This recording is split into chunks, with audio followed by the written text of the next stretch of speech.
সকল আত্মনিপীড়িত অসহায় মানুষের মা রূপে। নহবতের দিকে দরজাটা খোলা। তিনি উদ্গ্রীব হয়ে তাকালেন, একটু হাসলেন।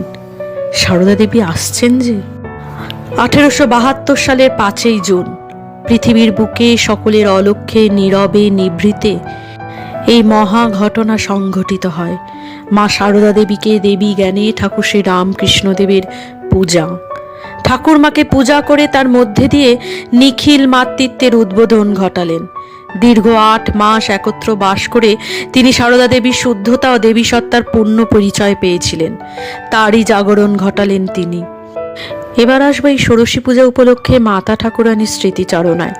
তিনি বলেছেন, দক্ষিণেশ্বরে মাস দেড়েক থাকবার পরেই ঠাকুর ষোড়শী পূজা করলেন।